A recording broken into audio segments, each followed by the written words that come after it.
Hello friends, మనకు ఒక్కొక్కసారి చాలా బద్ధకంగా ఉంటుంది కదా లంచ్ ప్రిపేర్ చేసుకోవడానికి. అలాంటప్పుడు మనము క్విక్ అండ్ ఈజీగా అయిపోయే రెసిపీస్ కోసం వెతుకుతూ ఉంటాం కదా. ఇది అలాంటి రెసిపీయే అండి. ఇదేంటో కాదు, పప్పుచారు అండి. చాలా ఈజీగా అయిపోతుంది, చాలా లైట్గా ఉంటుంది ఫుడ్ కూడా. ఎప్పుడు హెవీ ఫుడ్స్ తిని మనకి ఎప్పుడైనా లైట్గా తినాలనిపించినప్పుడు ఇలాంటి రెసిపీ చేసుకోవచ్చు. స్టమక్ ఫుల్ హ్యాపీగా ఫీల్ అవుతుంది. దీనికోసం నేను ఒక చిన్న కప్పుతో కందిపప్పు తీసుకున్నాను. నీట్గా వాష్ చేసుకొని కొంచెం వాటర్ వేసుకొని దీన్ని మనం ప్రెషర్ కుక్కర్లో ఒక 3 to 4 విజిల్స్ వచ్చేంత వరకు ఉడికించుకుంటే మనకి ఇలా తయారవుతుంది. దీన్ని మనము పప్పు గిత్తితో మంచిగా రాముకోవాలి. ఇట్లా ఇష్టం ఉన్న వాళ్ళు ఇట్లా చేసుకోండి. కొంతమంది మిక్సీ కూడా చేసుకుంటారు. మరి అంత మెత్తగా చేసుకోవాల్సిన అవసరం ఏం లేదండి. లైట్గా మనం పప్పు గిత్తితో రాముకుంటే చాలు. తర్వాత మనం ఒక గిన్నె తీసుకొని దాంట్లో ఒక 3 to 4 టేబుల్ స్పూన్స్ అంతా ఆయిల్ యాడ్ చేసుకోవాలి.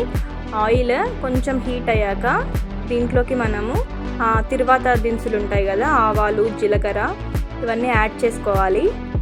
ఇవి కొంచెం చిటపట్లాడిన తర్వాత దీంట్లోకి మనము ఒట్టిమిరపకాయలు యూజ్ చేస్తామండి. ఒట్టిమిరపకాయలతోనే మనకి పప్పుచారు అనేది కారం అంతా దాంతోనే సరిపోతుంది. లేదు మనకి ఎక్స్ట్రా కారం కావాలి అంటే మనం కారం యాడ్ చేసుకోవచ్చు, లేకపోతే ఒట్టిమిరపకాయలతోనే చేసుకుంటాం మనం ఇది. అందుకే నేను ఇక్కడ ఒక 3 to 4 అట్లా ఒట్టిమిరపకాయలు సగంకి తుంచుకొని వేసుకున్నాను. అవి వేసుకున్న తర్వాత ఒక ఆనియన్ని కట్ చేసుకోవాలి. కట్ చేసుకొని ఇవి కూడా ఆయిల్లో కొంచెం బాగా ఫ్రై చేసుకోవాలి. ఫ్రై చేసుకున్న తర్వాత దీంట్లోకి మనము కొంచెం కరివేపాకు యాడ్ చేసుకోవాలి. కరివేపాకు యాడ్ చేసుకునేటప్పుడు కొంచెం జాగ్రత్తగా ఉండండి. ఆయిల్లో అవి చిట్పట్లాడినప్పుడు మన మీదకి ఎగురుతాయి. కట్ చేసుకున్న టొమాటో ముక్కలు కూడా దీంట్లోకి యాడ్ చేసుకోవాలి. యాడ్ చేసుకొని కొంచెం మగ్గనిచ్చుకోవాలి. ఇవి మెత్తగా అవ్వాలి. కొంచెము టొమాటో అంతా స్మాష్ అయ్యేలాగా మగ్గించుకోవాలి.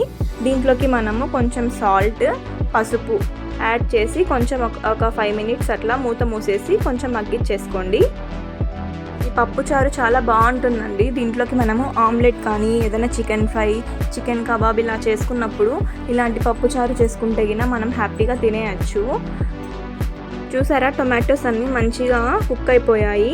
ఇప్పుడు దీంట్లోకి మనము ఇంతకుముందు రామి పెట్టుకున్నాం కదా కందిబ్యాళ్ళది, అది కొంచెం వాటర్ వేసేసుకొని మనం కన్సిస్టెన్సీ ఎంత కావాలో, మామూలుగా పప్పుచారు కొంచెం నీళ్ళగా ఉంటేనే బాగుంటుందండి.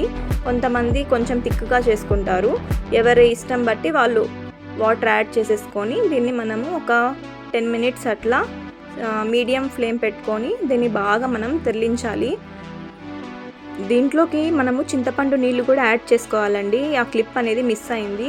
కొంచెం చింతపండు వాటర్లో నానబెట్టుకొని ఆ చింతపండు నీళ్ళు కూడా మనము ఈ పప్పుచారులోకి యాడ్ చేసుకోవాలి పులుపు కోసము. అప్పుడు మనకి పప్పుచారు అనేది చాలా టేస్టీగా ఉంటుంది.